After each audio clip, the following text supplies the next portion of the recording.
Hello students and Jai Hind. I welcome you all to Magnet Brains. My name is Prateek Mishra and from today onwards we are going to start second chapter of class 12th history. तो इसके पहले हम लोगों ने पहला जो chapter था या जो पहली थीम थी हिस्ट्री के 12th क्लास की पहली किताब की, जिसमें हड़प्पन सिविलाइजेशन या फिर बीड्स बोन्स एंड ब्रिक्स के बारे में हम लोगों को बातचीत करनी थी, वो चैप्टर हम लोगों ने पढ़कर पूरा ख़त्म कर दिया था। आज सेकंड चैप्टर में जो हमारी सेकंड थीम है अर्ली स्टेट्स एंड इकोनॉमीज, इसके साथ में हम लोग बातचीत शुरू कर रहे हैं। हम लोग ये देखेंगे इस चैप्टर में कि हड़प्पन सिविलाइजेशन के ख़त्म होने के बाद के जो 1500 से लेके 2000 साल का हिंदुस्तान का इतिहास है, उसमें जो अर्ली स्टेट्स का डेवलपमेंट हुआ, जो भी आपकी पॉलिटिकल प्रोग्रेस वगैरह हुई थी और जो भी सोसाइटीज़ का निर्माण हुआ था, उसके वेरियस एस्पेक्ट्स क्या थे, किस तरीके से हिस्टोरियंस को उसके बारे में पता चला, और फिर हम लोगों ने जो भी उनके वेरियस एस्पेक्ट्स थे उसके बारे में थोड़ी बहुत बातचीत करनी है। So without any further ado, here we begin. Early states and economies, kings, farmers and towns. सबसे पहले जिस फेज के बारे में हम लोग बातचीत करेंगे वो रहेगा 600 before common era to 600 common era. ध्यान से देखिएगा, 600 before common era to 600 common era, लगभग 1000 साल का जो फेज है, इसमें जो हिस्टोरिकल डेवलपमेंट्स हुए थे, हम लोगों को मेन जो फोकस करना है इस चैप्टर में उसके ऊपर करना है। बट थोड़ा सा उसके पहले की बातचीत। हड़प्पन सिविलाइजेशन खत्म होता है, हम लोगों ने देखा था हड़प्पन सिविलाइजेशन का डिक्लाइन होता है। उसके बाद के जो 1500 साल हैं, लगभग 1800-1900 आपका बीसी तक हड़प्पन सिविलाइजेशन खत्म हो गया था। उसके बाद के जो 1200-1500 साल गए हैं, उसमें इंडियन सबकॉन्टिनेंट में बड़े जबरदस्त डेवलपमेंट्स आपको देखने के लिए मिलता है। सबसे जो मेन डेवलपमेंट आपको देखने के लिए मिलता है, वेद जो हैं उनको लिखा जाना चालू किया जाता है। सबसे पहला जो वेद है जिसका नाम है ऋग्वेद, उसकी रचना की जाती है। किन लोगों के द्वारा की जाती है? इंडस रिवर और उसके आसपास उसकी ट्रिब्यूटरीज, जो दूसरी नदियां हैं जो सिंधु में आके अल्टीमेटली गिरती हैं, इंडस और उसकी ट्रिब्यूटरीज, इन सबके आसपास रहने वाले लोगों के द्वारा वेदों की रचना की जाना शुरू की जाती है। और सबसे पहला जो वेद है जिसका नाम है ऋग्वेद, उसको लिखा जाता है। इसी के साथ साथ दूसरी जगह जो है हिंदुस्तान की या इंडियन सबकॉन्टिनेंट के जो दूसरे पार्ट्स हैं, जो हड़प्पन सिविलाइजेशन के वक्त में जहां पे हमको सेटलमेंट्स का उतना निशान नहीं मिलता, उतनी सबूत नहीं मिलते हैं, वहां पर नए सेटलमेंट्स जो हैं वो बनना शुरू होते हैं। इंडियन सबकॉन्टिनेंट में अगर आप नॉर्थ में चले जाइए, जहां पर हड़प्पन सिविलाइजेशन के हमको निशान नहीं मिले हैं, वहां पर। इसके बाद में डेक्कन प्लेट्यू जो है, वहां पर डेक्कन प्लेट्यू यानी कि आज का जो हमारा हैदराबाद वगैरह का इलाका है वो हो गया, और कर्नाटक के कुछ पार्ट्स वगैरह, यहां पर जो है अब हमको इसी वक्त में नए सेटलमेंट्स देखने को मिलते हैं। कब? हड़प्पन सिविलाइजेशन खत्म होने के बाद का जो 1500 साल का फेज गया है, उसके बीच में आपको नए सेटलमेंट्स वगैरह देखने के लिए मिलते हैं। अब एक और इंटरेस्टिंग चीज आती है कि अपने जो मृत व्यक्ति थे, जैसे किसी व्यक्ति की मृत्यु होती है तो उसके बाद में उसकी जो अंतिम क्रिया की जाती है, उस अंतिम क्रिया को करने में एक नई तरीके की प्रोसेस या फिर एक नए तरीके का जो संस्कार या रिचुअल है वो जुड़ता है, और वो हमको यहां पर देखने को मिलता है। पहले मिलेनियम में, यानी कि लगभग 1000 बिफोर क्राइस्ट से लेके 1 बिफोर क्राइस्ट, या फिर पहले 1000 बिफोर कॉमन एरा से लेके फर्स्ट कॉमन एरा के बीच में, इन 1000 सालों के बीच में आपके जो डेड वगैरह हैं, जो आपके जिनकी मृत्यु हो गई है, अब उनकी जो अंतिम संस्कार की प्रक्रिया है उस या फिर उनका जो डिस्पोजल करना है, उसमें मेगालिथ्स का इस्तेमाल जो है वो शुरू होता है। मेगालिथ क्या होते हैं हम लोग डिटेल में बातचीत करेंगे। फिलहाल इतना समझ लीजिए कि अगर किसी व्यक्ति की मृत्यु हुई है तो उसकी जो भी आप उसको अगर बरी कर रहे हैं, उसका टॉम्ब वगैरह बना रहे हैं, तो उसके ऊपर एक बड़ा सा पत्थर रखा जाता था शिलालेख के तौर पर, उसको मेगालिथ बोला जाता था। इसको बाद में देखेंगे, डिटेल में स्टडी करेंगे। फिलहाल इतना अपने को याद रखना है कि ये एक इंपॉर्टेंट हिस्टोरिकल डेवलपमेंट था। कब हुआ है? 1000 बिफोर कॉमन एरा से 1 कॉमन एरा के बीच में, इन 1000 सालों के वक्त में कहीं पर यह डेवलपमेंट आपको देखने को मिलता है। इसके पहले यह प्रोसेस आपको देखने को नहीं मिल रही थी। बाद में इसके बारे में हमने डिटेल में बातचीत करनी है। और जो फर्दर डेवलपमेंट हुए वो क्या क्या थे?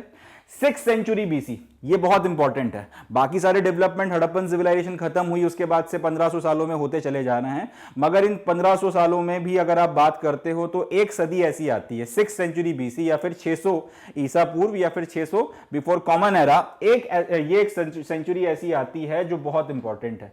यहां पर हमको बहुत सारे ट्रेंड्स के जबरदस्त एविडेंसेस मिलते हैं। बहुत सारे ट्रेंड्स का मतलब क्या?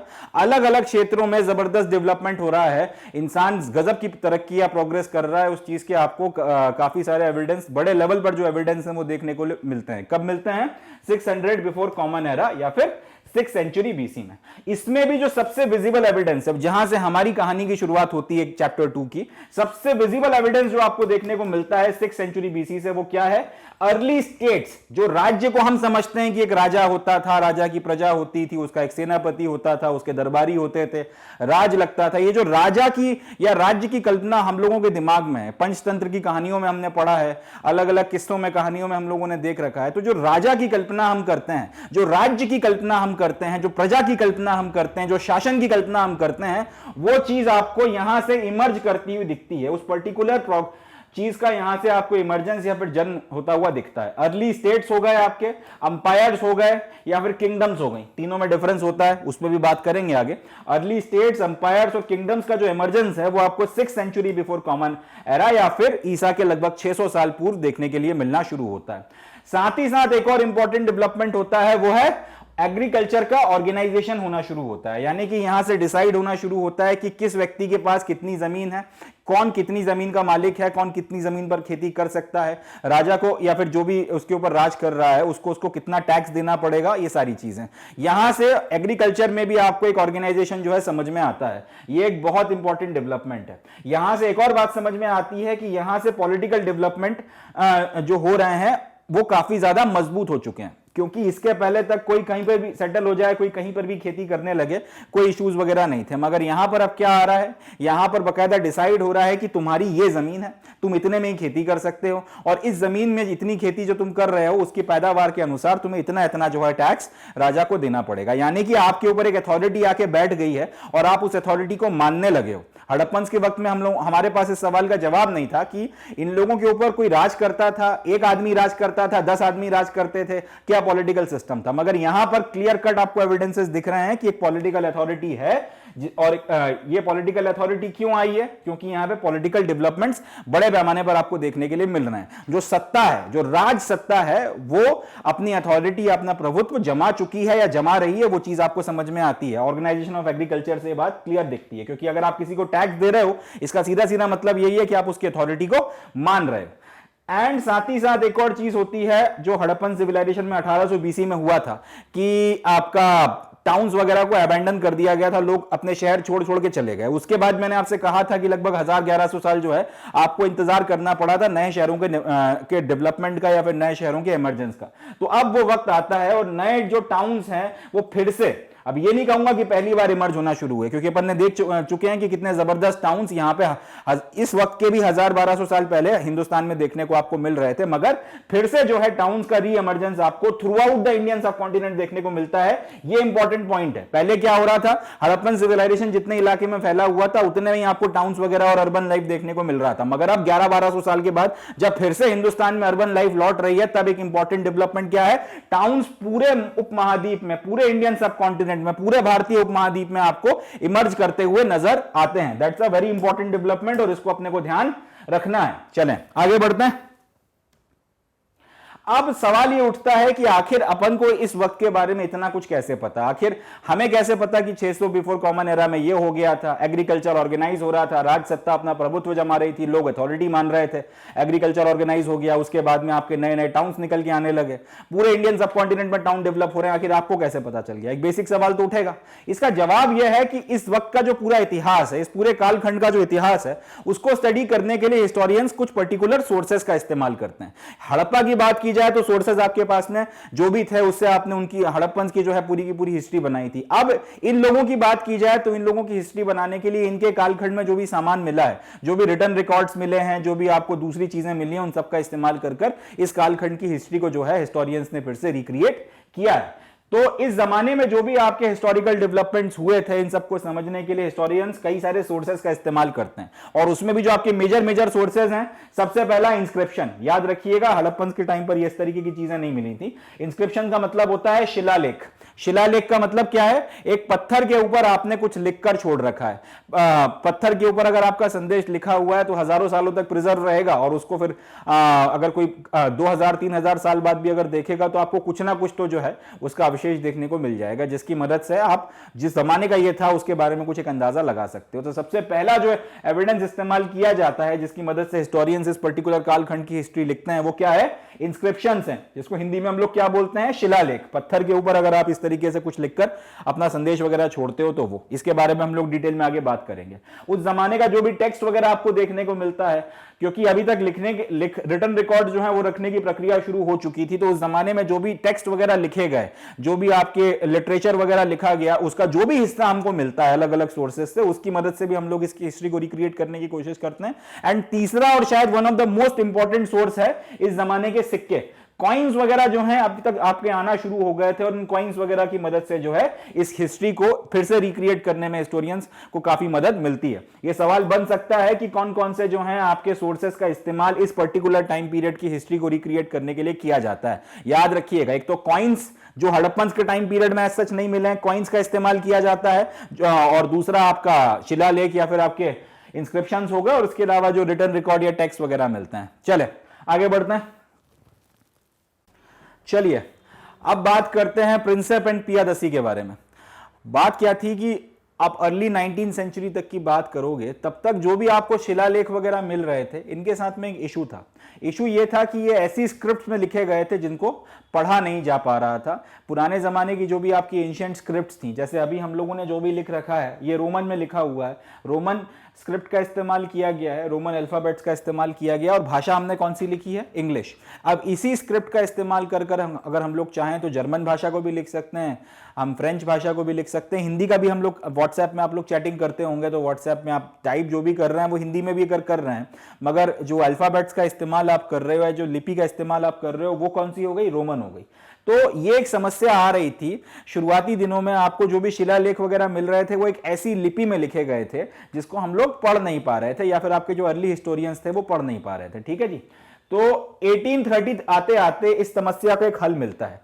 1830 आते आते इंडियन एपिग्राफी की अगर बात की जाए तो इसमें मेजर डेवलपमेंट आपको देखने को मिलते हैं। एपिग्राफी का मतलब क्या है, जो भी शिलालेख या जो भी इंस्क्रिप्शंस आपको मिल रहे हैं उसका जो भी इंटरप्रिटेशन किया जाता है, जो भी स्टडी की जाती है, उस पूरी की पूरी स्टडी को बोला जाता है एपिग्राफी। तो अभी तक 1830 के पहले तक जो कहानी थी वो ये थी कि जो भी शिलालेख मिल रहे थे उसमें जो भी भाषा का इस्तेमाल किया गया था या जो भी लिपि का इस्तेमाल किया गया था उसको हम लोग पढ़ नहीं पा रहे थे। फोटो देख लेते हैं पहले, फिर आगे बात करेंगे। देखिए, जैसे ये पूरा का पूरा स्तंभ आपको मिल गया, अब इसके ऊपर क्या लिखा हुआ है वो हम इसीलिए नहीं पढ़ पा रहे हैं क्योंकि हमको उसकी लिपि नहीं पता, हमको ये नहीं पता कि ये किस लिपि में लिखा गया है। अगर हमको लिपि या फिर अक्षर पढ़ना है तब हम लोग फिर ये देख सकते हैं कि कौन सी भाषा में लिखा गया है। अब फिर भाषा का अगर हमको ज्ञान है तब हम पढ़ लेंगे, और अगर भाषा का ज्ञान नहीं तो किसी ऐसे आदमी को पकड़ेंगे जिसके पास में उस भाषा का ज्ञान हो और उसकी मदद से पढ़ने की कोशिश करेंगे। समस्या ये थी कि जब तक आप अक्षर ही नहीं पहचान सकते तब तक आपको समझ में नहीं चलेगा कि इसमें क्या राज छुपा हुआ है। तो ये कहानी 1830 के आसपास तक जो ये मिस्ट्री थी ये काफी हद तक सॉल्व हो गई।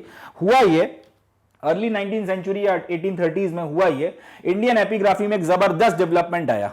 ईस्ट इंडिया कंपनी का एक ऑफिसर हुआ करता था। ईस्ट इंडिया कंपनी की मिंट इनफैक्ट जो होती है जहां सिक्के वगैरह बनाए जाते हैं, उसमें एक ऑफिसर आया था जिसको हिस्ट्री में इंटरेस्ट था। इसका नाम था जेम्स प्रिंसेप। इसने एक जबरदस्त सफलता हासिल करी। पुराने जो आपके एंशिएंट इंडिया की बात की जाए उसमें जो भी शिलालेख मिल रहे थे उनमें दो लिपियों का इस्तेमाल किया जा रहा था। एक लिपि का नाम था ब्राह्मी और एक लिपि का नाम था खारोष्टी। ध्यान से सुनिएगा, मैं भाषा शब्द का इस्तेमाल नहीं कर रहा हूं, मैं ये बिल्कुल नहीं बोल रहा हूं कि लैंग्वेज का इस्तेमाल किया जा रहा है। मैं ये कह रहा हूं कि जो सबसे एंशिएंट आपको इंस्क्रिप्शंस या शिलालेख देखने को मिल रहे हैं उसमें दो लिपियों का इस्तेमाल किया जा रहा था। जैसे यहां पर इंग्लिश लिखी हुई है मगर इंग्लिश को लिखा किसमें गया है, रोमन में लिखा गया है। इसी तरीके से अगर मैं हिंदी का कोई शब्द लिखना चाहूं तो उसके लिए भी मैं रोमन लिपि का इस्तेमाल कर सकता हूं। तो पॉइंट वही है कि भाषा क्या है उसमें अभी हम लोग नहीं जा रहे। मैं क्या बोल रहा हूं आपसे कि पुराने जमाने के जो इंस्क्रिप्शंस मिल रहे थे उसमें दो लिपियों का इस्तेमाल किया गया था अपना लिखने के लिए। एक लिपि का नाम था ब्राह्मी और एक लिपि का नाम था खारोष्टी। याद रखिएगा, सवाल बन सकता है यहां से। तो एक जबरदस्त डेवलपमेंट 1830s में आता है। ईस्ट इंडिया कंपनी का एक अफसर जिसका नाम है जेम्स प्रिंसेप, ये भी पूछा जा सकता है। जेम्स प्रिंसेप जो है वो सफलता हासिल कर लेता है ब्राह्मी और खारोष्टी में जो शिलालेख लिखे गए हैं उनको डिसाइफर करने में। डिसाइफर का मतलब क्या, उनको समझने में, उनको पढ़ सकने में जो है सफलता हासिल कर लेता है। और जब ये दोनों स्क्रिप्ट्स आपको पढ़ते बनती हैं, जब आप पढ़ सकते हैं कि इन दोनों स्क्रिप्ट्स में क्या लिखा गया है, तो इसकी मदद से फिर जो सबसे शुरुआती वक्त के जो शिलालेख थे उनको आप पढ़ पाते हैं। ठीक है, क्योंकि इन दोनों स्क्रिप्ट्स का इस्तेमाल हिंदुस्तान में जो सबसे पुराने शिलालेख या इंस्क्रिप्शंस आपको देखने के लिए मिलते हैं उसमें किया गया है। याद रखिएगा, इंपॉर्टेंट है, यहां से सवाल भी बनता है। हिंदुस्तान में जो शिलालेख या इंस्क्रिप्शंस आपको देखने को मिले हैं उसमें सबसे अर्लीस्ट जो इंस्क्रिप्शंस है उसमें कौन सी लिपियों का इस्तेमाल किया गया है, एक है ब्राह्मी, दूसरी है खारोष्टी। अब हम लोग पहले ये देख लेते हैं कि ब्राह्मी और खारोष्टी दिखती कैसी हैं। ये ब्राह्मी लिपि है, ब्राह्मी स्क्रिप्ट है। इस स्क्रिप्ट के जो अक्षर हैं ये इस तरीके से लिखे गए।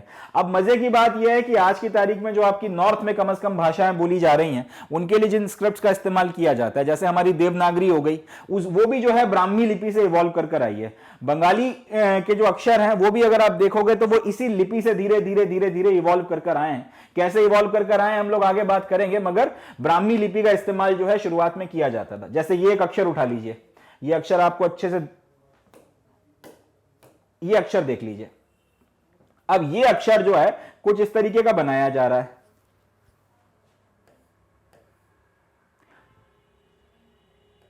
यही आगे इवॉल्व करते करते करते हिंदी में देवनागरी में एक और अक्षर बनता है फा। फा से आते हैं फल।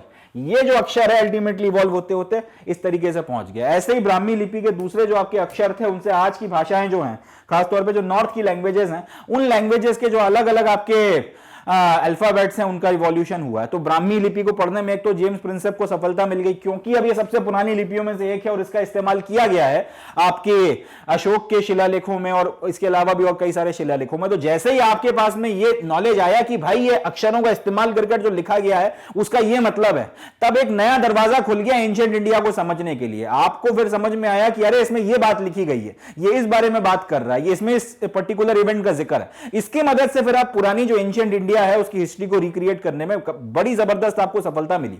इसी तरह से आपकी खारोष्टी लिपि कुछ इस तरीके की थी। यह लिपि खास तौर पे जो आज का अफगानिस्तान का इलाका है, नॉर्थ वेस्ट के इलाके हैं, वहां पर इस्तेमाल होती थी। और एक और बात यह है कि खारोष्टी जो है वो उल्टे हाथ से सीधे हाथ की तरफ नहीं लिखी जाती थी, वो सीधे हाथ से उल्टे हाथ की तरफ लिखी जाती थी। ईरान की जो भाषा है, जो बाद में आपके ईरानी जो स्क्रिप्ट बनी, जिसका इस्तेमाल आज उर्दू में भी किया जाता है, आप ये मान सकते हैं खारोष्टी उसकी मदर है, या फिर खारोष्टी से वो इवॉल्व होकर आई है आगे। खारोष्टी और उसमें अरबी और वो भी सब मिला, मगर अल्टीमेटली इस तरीके से जो है उसको लिखा जाता था। अर्ली जो है खारोष्टी आपको इस तरह से देखने को मिलती थी। ईरान वगैरह के इलाके में, आज का अफगानिस्तान का और नॉर्थ वेस्ट का जो इलाका है, वहां पर इस लिपि का खूब इस्तेमाल होता था। इसमें भी अशोक के जो शिलालेख हैं वो आपको देखने को मिले हैं। फिर वही बात आ जाती है, क्योंकि आप खारोष्टी को पढ़ सकते हो, क्योंकि अब आपको समझ में आ गया कि इस भाषा में इस लिपि का इस्तेमाल कर लिखा क्या गया है, तब आपकी आंखें फटी की फटी रह गई। तब आपको समझ में आया कि अरे यार ये तो ये बात कर रहे हैं। तो इसकी मदद से बड़ी जबरदस्त जो है सफलताएं आपको मिली। जैसे ही जेम्स प्रिंसेप ने इसको पढ़ने में सफलता हासिल करी कि ब्राह्मी लिपि और खारोष्टी लिपि में लिखा क्या गया है, अर्लीस्ट इंस्क्रिप्शंस को पढ़ने में मदद मिली। अर्लीस्ट इंस्क्रिप्शन समझ में आए, क्योंकि इन दोनों स्क्रिप्ट्स का इस्तेमाल कर सबसे पुराने शिलालेखों को लिखा गया था। चले आगे बढ़ते हैं। अब जब उसने इंस्क्रिप्शंस को पढ़ना शुरू किया तो बड़ी इंटरेस्टिंग चीजें होने लगी। कुछ इंस्क्रिप्शंस ऐसे थे जिसमें उसको पता चला एक ऐसे राजा के बारे में, जेम्स प्रिंसेप को पता चला एक ऐसे राजा के बारे में जिसको नाम से ना बुलाकर पियादस्ती के नाम से बुलाया जा रहा है, यानी कि प्लीजेंट टू बिहोल्ड, मतलब जिसको देखना ही जो है अपने आप में आपको शांति देने वाला है, मनमोहक है, जो देखने में ही मनमोहक है, प्लीजेंट टू बिहोल्ड। इस तरीके से एक राजा को जो है मेंशन किया गया है। फिर कहीं और वो दूसरे शिलालेख को पढ़ता है, उसमें पता चलता है एक राजा के बारे में जिसका नाम था सम्राट अशोक।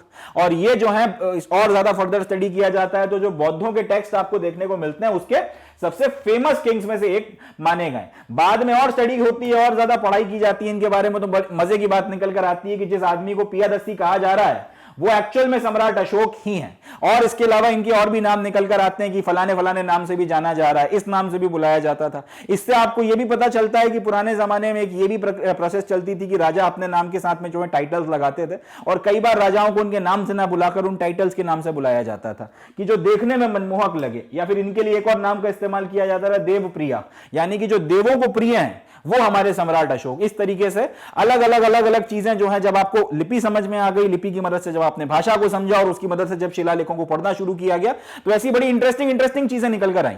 अब एक तो ये आपको ये समझ में आ रहा है कि पुराने जमाने में कहानी क्या थी, किस तरीके से जो है आपका लोगों को एड्रेस किया जाता था, सम्राट को किस तरह से बुलाया जाता था। बट साथ ही साथ इनको पढ़ के आपको उस जमाने के इतिहास का एक पहलू समझने का मौका मिलता है, और इसकी मदद से आप उस जमाने के इतिहास को ज्यादा बेटर तरीके से समझ सकते हो। तो इस तरीके से जब आपने इंस्क्रिप्शन पढ़ना शुरू किए और जब आपको इस तरीके की चीजें पता चली और नॉलेज आपका इकट्ठा होता चला गया, तो वक्त के साथ में आपका जो नॉलेज था एंशिएंट इंडिया के बारे में वो बढ़ता चला गया।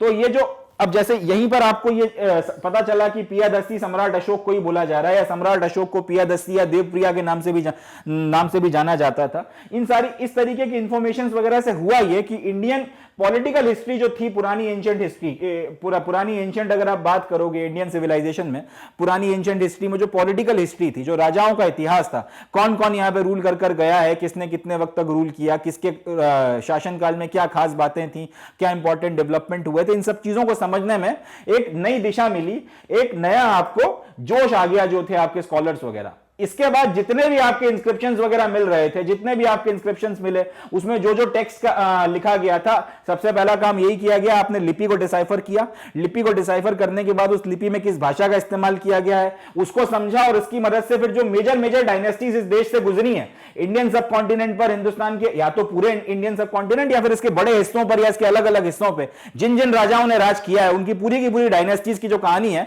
आपने यहां से लिखना शुरू कर दी। नतीजा यह निकल कर आया कि आप अगर 20th सेंचुरी की बात कर लें, 19वीं सन 1900 आते पॉलिटिकल हिस्ट्री जो थी हिंदुस्तान की, कि कौन कौन राजा यहां पे राज कर कर जा चुके हैं, आपका जो एंशिएंट इंडिया था यहां पे कैसे कैसे लोग नहीं हुए, किस किस ने क्या क्या किया, किसकी क्या खासियत थी, सबके बारे में मैसिव नॉलेज जो है आपको मिलता चला गया। आपको समझ में आया कि ये सिविलाइजेशन एक्चुअल में कितना पुराना है, यहां पे कितना कुछ हो चुका है। जो अंग्रेज यहां पे बाहर से आके अब इसको स्टडी कर रहे हैं, वो ये समझ रहे हैं कि जब हमारे जो पुरखे थे वो जब शिकार खेल रहे थे, जब सिविलाइजेशन का यूरोप में नामो निशान नहीं था, तब यहां पर कैसी कैसी चीजें हो रही थी। और इस तरीके से हिंदुस्तान का एक अलग जो पहलू है, एक अलग पिक्चर जो है वो दुनिया के सामने निकलकर आता है।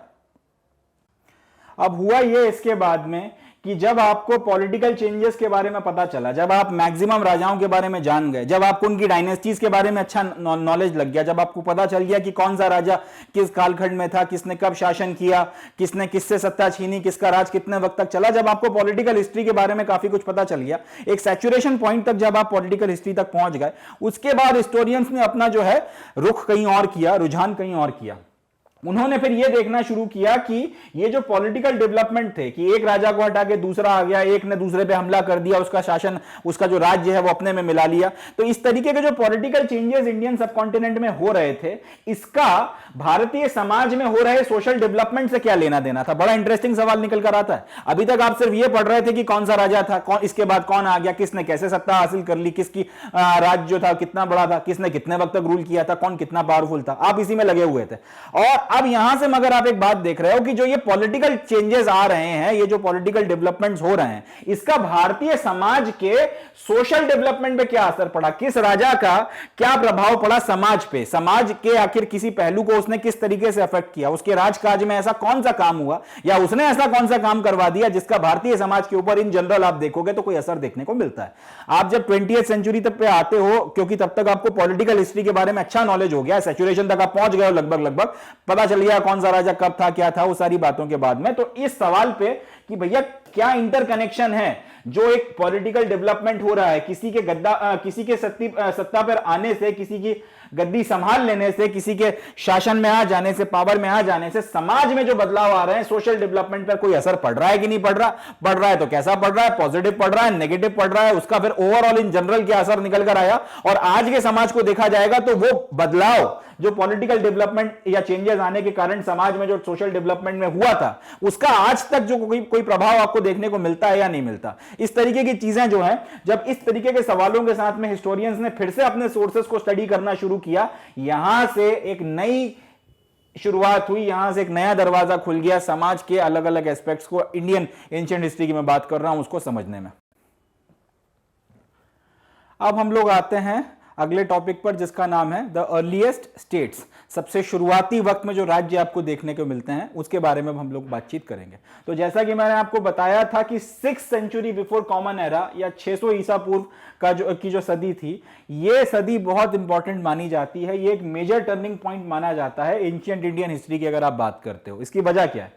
इसकी वजह यह है कि इस वक्त में बहुत सारे डेवलपमेंट्स आपको देखने को मिलते हैं। सबसे पहले तो जो अर्ली स्टेट्स थे उनका निर्माण आपको देखने को मिलता है। शुरुआती वक्त में जो आपके राज्य जो हैं, जिनके बारे में हम लोग अपने किस्से कहानियों में सुनते आ रहे हैं कि एक राजा होता था, उसकी प्रजा होती थी, वो जो राज्य का कंसेप्ट है कि राज्य एक्चुअल में क्या, तो वो जो अर्ली स्टेट्स थे वो डेवलप होना शुरू हुए। साथ ही साथ शहर जो थे उनका फिर से पुनरुत्थान हुआ। लगभग 1100-1200 साल बाद आपको फिर से इंडियन सबकॉन्टिनेंट में अर्बन लाइफ जो है वो देखने को मिलती है। शहरों का निर्माण निर्माण फिर से शुरू होता है। तीसरी चीज जो इंपॉर्टेंट है, जो उसके पहले इंडियन सब कॉन्टिनेंट में नहीं हुई, वो था आयरन की खोज हो चुकी है और आयरन का इस्तेमाल जो है वो जबरदस्त लेवल पर हो रहा है। जिस तरीके से पहले आपका कॉपर और ब्रॉन्ज खूब इस्तेमाल हुआ, उसी तरीके से आयरन जो है, लोहा जो है, उसका इस्तेमाल जबरदस्त तौर पर आपको देखने को मिलता है। ग्रोइंग यूज जो है आयरन का आपको समझ में आता है। और एक इंपॉर्टेंट डेवलपमेंट, कॉइनेज का डेवलपमेंट होना शुरू होता है। यानी कि जो अब तक आप बार्टर सिस्टम में चीजें कर रहे थे कि तुम मेरे से कुछ ले लो, बदले में मुझे कुछ दे दो, उसकी जगह पे मुद्रा का चलन जो है पहली बार आपको हिंदुस्तान में या इंडियन सब कॉन्टिनेंट में देखने के लिए मिलता है। बहुत इंपॉर्टेंट है, याद रखिएगा इसे। डेवलपमेंट ऑफ कॉइनेज बहुत ज्यादा इंपॉर्टेंट है। आयरन का इस्तेमाल, सिटीज, अर्ली स्टेट सब बढ़िया है, बट डेवलपमेंट ऑफ कॉइनेज एक बहुत इंपॉर्टेंट इवेंट है जो 6th सेंचुरी बीसी के आसपास में आपको देखने को मिलता है। अब ये सारी चीजें तो हो रही हैं, यानी कि इनसे अपने को एक बात समझ में आ रही है कि समाज में मटेरियलिस्टिक डेवलपमेंट हो रहा है। राज्यों का निर्माण, शहरों का निर्माण, आयरन का इस्तेमाल और आयरन से बने हुए टूल्स का इस्तेमाल, कॉइनेज वगैरह का डेवलपमेंट, ये सारी चीजें एक बात बता रही हैं कि मटेरियलिस्टिक डेवलपमेंट जो है समाज में, भौतिक विकास जो है वो अच्छे लेवल पर हो रहा है, बड़े पैमाने पर आपको देखने को मिल रहा है। बट बात सिर्फ यहीं पर आके नहीं रुकी, इसके अलावा स्पिरिचुअल डेवलपमेंट या प्रोग्रेस भी आपको देखने को मिलता है। अलग अलग तरीके के जो थॉट्स हैं, अलग अलग तरीके के जो विचार हैं, वैचारिक डाइवर्सिटी जो है, जिसके बारे में हम लोग बोलते आ रहे हैं कि हिंदुस्तान में हमेशा से जो है वाद विवाद का कल्चर रहा है, हर चीज के ऊपर डिबेट्स एंड डिस्कशंस होते रहे हैं, अलग अलग विचारों को जो है आपने स्पेस दिया है, हर तरीके के विचार के ऊपर डिस्कशंस और डिबेट्स हुई हैं। तो ये जो हमारा कल्चर है पूरा का पूरा, उसकी भी तरक्की आपको देखने को मिलती है। अलग अलग तरीके के विचार, थॉट्स में डाइवर्सिटी आपको देखने को मिलती है, और उसी का नतीजा ये होता है कि दो बड़े खूबसूरत से और बड़े शानदार से धर्म जो है वो जन्म लेते हैं। एक का नाम है बुद्धिज्म और दूसरे का नाम है जैनिज्म। इनका जो आपका कह सकते हैं कि इनका जो अस्तित्व में आने की वजह थी वो यही थी कि हिंदुस्तान में कभी ऐसा नहीं रहा कि एक ही तरीके के विचार को मानना है, सबको मजबूर किया जा रहा है कि आपको यही फॉलो करना पड़ेगा। इस तरीके से आपको इंडिपेंडेंट तरीके से सोचने की, अपने हिसाब से जीने की आजादी रही है। और वो जो थॉट्स में डेवलपमेंट है, एक खास तरीके की विचारधारा मानने के लिए आपको बाध्य नहीं किया जाता, आप अपने हिसाब से कुछ भी सोचने के लिए आजाद हैं। एक विचार को नहीं मानना चाहते, आप किसी दूसरे तरीके के थॉट्स के साथ जीना चाहते हो, आपको पूरी आजादी है। तो उसी जो कल्चरल आप कह सकते हैं चर्न, ये जो वैचारिक ऊहापोह था, इसका जो एक वैचारिक मंथन था, इसी के नतीजे में काफी सारी चीजें निकल कर आई। दो सबसे खूबसूरत एग्जांपल अगर आप बात करोगे, एक है बुद्धिज्म, एक है जैनिज्म। तो आप सिर्फ ये नहीं कह सकते कि 6th सेंचुरी के वक्त में मटेरियलिस्टिक डेवलपमेंट हो रहा है। इस वक्त में अगर आप देखोगे तो आपके विचारों में भी जो है ग्रोथ और डाइवर्सिटी और डेवलपमेंट और प्रोग्रेस आपको देखने के लिए मिलता है। सबसे बढ़िया एग्जांपल्स क्या है? बुद्धिज्म और जैनिज्म। चले आगे बढ़ते हैं। इनफैक्ट अगर हम लोग पुराने जमाने की जो हिस्ट्री लिखना शुरू करते हैं, जब हम लोग 6th सेंचुरी बीसी की बात करते हैं, तो इसके लिए हम लोग जो आपके अर्ली बुद्धिस्ट टेक्स्ट हो गए और अर्ली जो जैन्स के टेक्स्ट हो गए, उनका भी काफी इस्तेमाल करते हैं। जो सबसे शुरुआती बौद्ध काल था, उसमें जो भी कुछ लिखा गया, जो भी आपको टेक्स्ट वगैरह मिलते हैं उसमें, और शुरुआती जो जैनों का जो वक्त था उसमें आपको जो टेक्स्ट लिखे गए, उसमें उस जमाने के बारे में आपको काफी अच्छी इंफॉर्मेशन वगैरह देखने को मिलती है। तो उसकी मदद से भी जो है आप महाजनपदों की हिस्ट्री वगैरह के बारे में बातचीत कर सकते हैं। शुरुआती टेक्स्ट वगैरह जो है, जैसा कि हम लोगों ने बोला कि अर्ली स्टेट्स वगैरह का निर्माण शुरू होता है, तो शुरुआती जो जैन टेक्स्ट हैं और शुरुआती जो बौद्ध टेक्स्ट हैं, वो आपको ये बताते हैं कि शुरुआत में 16 स्टेट्स आपको देखने को मिलते हैं। 16 जो थे, हिंदुस्तान जो था 16 स्टेट्स में डिवाइडेड था, और इनका नाम क्या था? महाजनपदस या महाजनपद, जैसा भी आप इसे प्रोनाउंस करना चाहो, महाजनपद बोलना चाहो, महाजनपदास बोलना चाहो, जैसा आपकी मर्जी है। मगर अर्ली टेक्स्ट वगैरह को, जो जैन और बुद्धिस्ट टेक्स्ट को पढ़ के हमें पता चलता है कि हिंदुस्तान या इंडियन सब कॉन्टिनेंट 16 महाजनपदों में डिवाइडेड था। ठीक है, इनमें से कुछ मेन इंपॉर्टेंट जनपदों के नाम या महाजनपदों के नाम हम लोग देखेंगे। वज्जी, मगध, कौशल, कुरु, पांचाल, गांधार, अवंती, और भी थे, मगर ये कुछ आपके मेन नाम है। तो अर्ली बुद्धिस्ट और जैन टेक्स्ट से हमको क्या पता चलता है कि इंडिया लगभग 16 राज्यों में डिवाइडेड था, 16 स्टेट्स में डिवाइडेड था, जिनको नाम क्या दिया गया है? महाजनपद। और इनमें से कुछ मेन के नाम ये लिखे हुए हैं। अब मैं आपको इसका मैप दिखाता हूं, फिर हम लोग आगे बात करते हैं। ये देखिए, ये जो है इंडियन सब कॉन्टिनेंट का मैप है। अब यहां पे एक कंबोज करके आपको जगह देखने को मिल रही है, एक गांधार आपको देखने को मिल रहा है, तक्षशिला देखने को मिल रहा है, इंद्रप्रस्थ हो गया, सुरासेना, कुरु, पांचाल, मल्ला, अंग, वंग, राजगीर, मगध, वैशाली, काशी, वाराणसी, छेदी, वत्स, उज्जैनी, अवंती, इस तरीके से अलग अलग जो राज्य हैं वो आपको देखने को मिलते हैं। ये जो थे आपके 16 महाजनपद हुआ करते थे। सबके नाम तो खैर मैं नहीं पढ़ पाऊंगा, मगर ये जो सारे के सारे अलग अलग आपके जो जनपदों के नाम जो लिखे हुए हैं यहाँ पे, ये बेसिकली ये बता रहे हैं कि 600 ईसा पूर्व में, 600 बिफोर क्राइस्ट में, ये जो पूरा इंडियन सब कॉन्टिनेंट था वो लगभग 16 स्टेट्स में डिवाइडेड था और सबके नाम आपको दिए गए। अब ये जो महाजनपद का इस्तेमाल किया गया है शब्द का, इसी से एक सवाल उठता है कि महा इसमें लगा दिया गया, तो महाजनपद में जो जनपद शब्द है इसका मतलब क्या है, या जनपदा जो ये जो वर्ड आ रहा है इसका मतलब क्या है। बेसिकली जनपद का मतलब, और एक मजे की बात यह है कि जो जनपद शब्द है वो प्राकृत भाषा में भी इस्तेमाल किया गया और संस्कृत भाषा में भी इस्तेमाल किया गया। आगे हम लोग देखेंगे कि प्राकृत भाषा सबसे पुरानी भाषाओं में से एक है, संस्कृत वगैरह का कैसा क्या डेवलपमेंट होता है उस पर भी आगे वाले चैप्टर्स में बात करेंगे। मगर ये जो जनपद शब्द आया है ये प्राकृत भाषा में भी इस्तेमाल हुआ है, ये संस्कृत भाषा में भी इस्तेमाल हुआ है। इसका बेसिकली मतलब क्या होता है, इसका मतलब होता है लैंड बिलोंगिंग टू अ जना। जना का मतलब होता है एक ग्रुप ऑफ पीपल। थोड़ा सा समझना है, आपके पास में एक ग्रुप ऑफ पीपल है,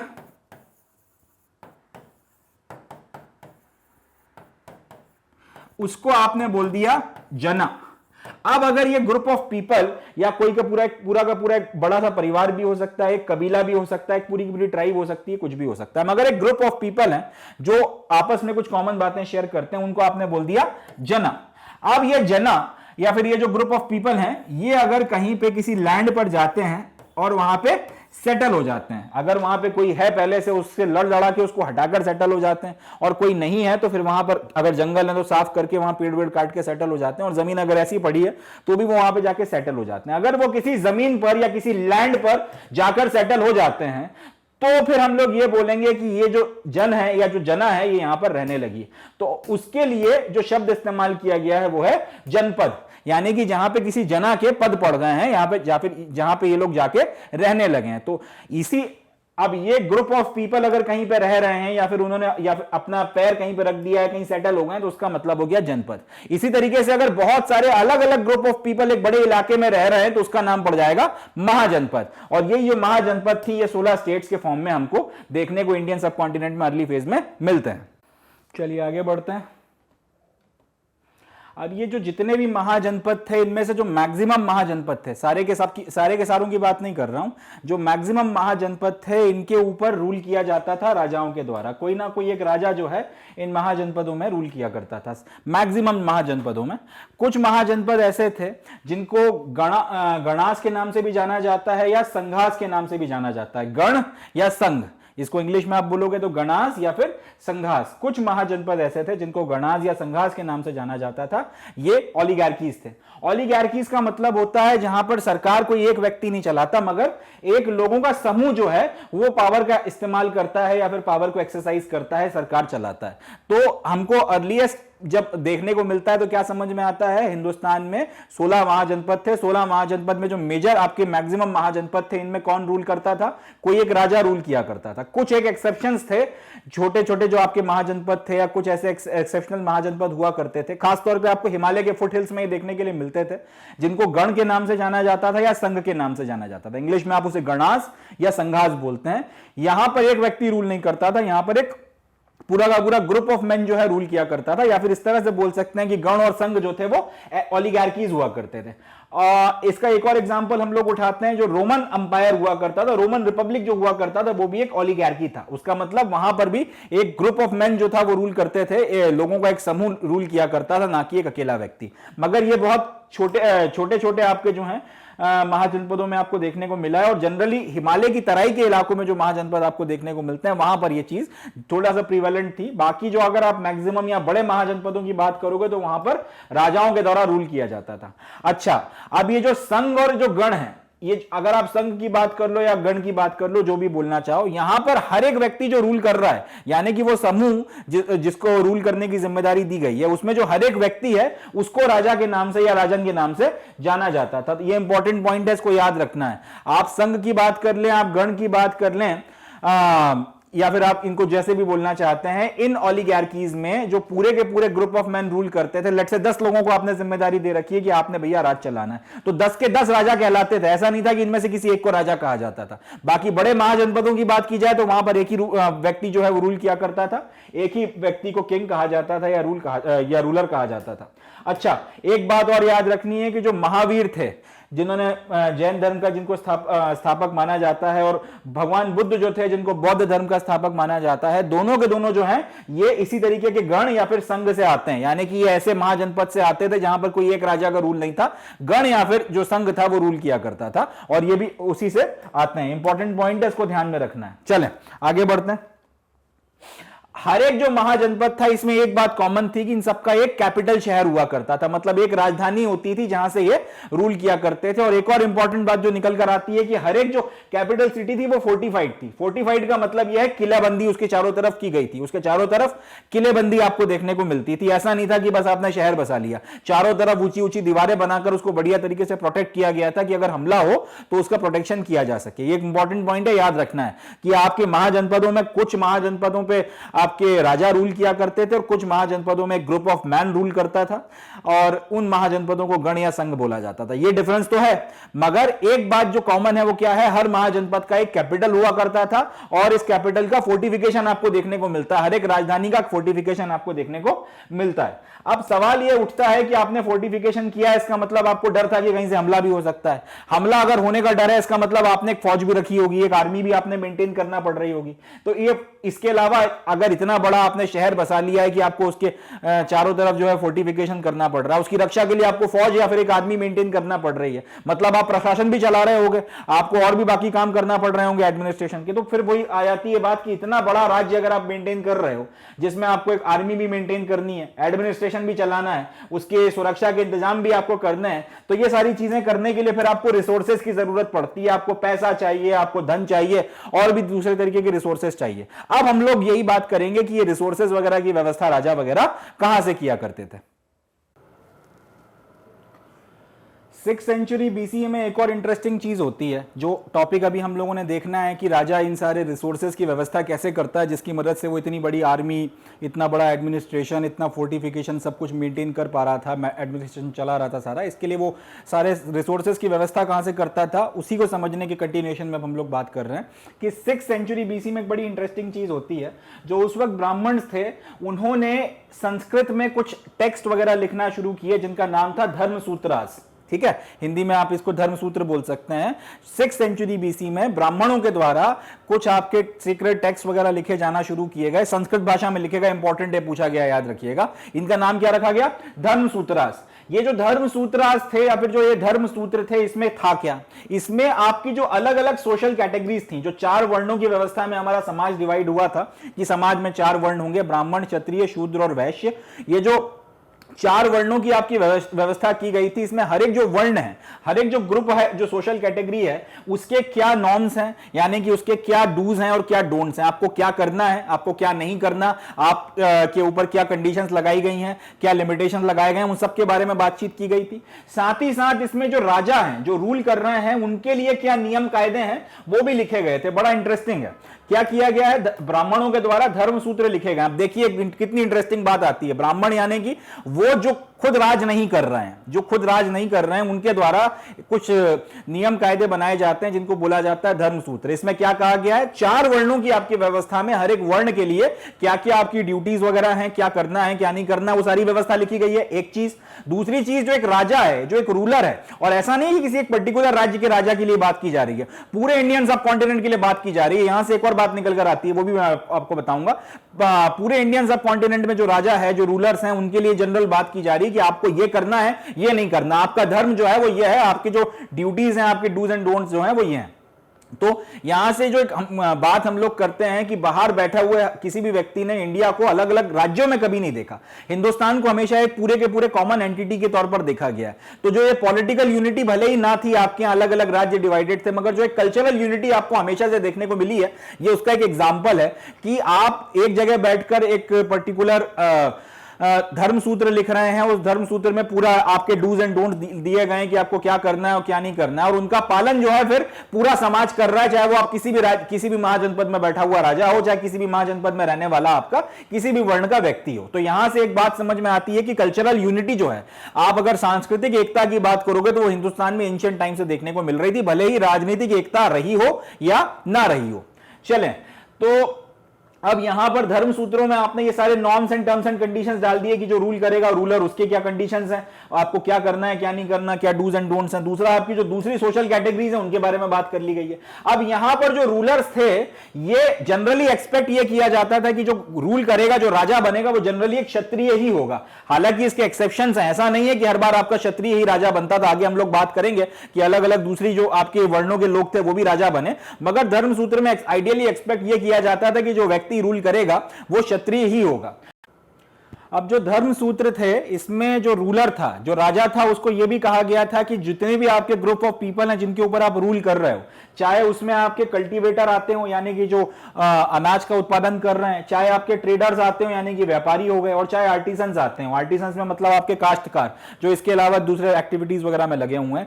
आपकी जिम्मेदारी या फिर आपकी ड्यूटी यह बनती है कि आप इन सबसे टैक्सेस वगैरह भी कलेक्ट करो, और अगर वो ट्रिब्यूट्स भी देते हैं, अगर वो अपनी तरफ से कुछ गिफ्ट्स वगैरह भी देते हैं, तो वो भी आपको लेना है। ट्रिब्यूट्स उनके आप मतलब ट्रिब्यूट्स के लिए आप उन्हें मजबूर नहीं कर सकते कि आपको ट्रिब्यूट देना है या नहीं देना, मगर टैक्सेस आपको उनसे लेने ही लेना है। ये जो है क्षत्रिय के तौर पर जो व्यक्ति रूल करेगा, जो राजा बनेगा, उसके लिए ड्यूटीज वगैरह बताई गई थी कि आपको ये सारी चीजें करनी है। साथ ही साथ एक बड़ी इंटरेस्टिंग चीज निकल कर आती है कि अगर किसी राजा को अपना राज्य चलाने के लिए रिसोर्सेस कम पड़ रहे हैं, उसको जो भी उसने अपने लोग वगैरह थे उनके ऊपर टैक्सेस भी लगा लिए, और जितने वो टैक्सेस लगा सकता था मैक्सिमम उतने टैक्स लगा लिए, उनसे उसने वो सारे टैक्स भी कलेक्ट कर लिए।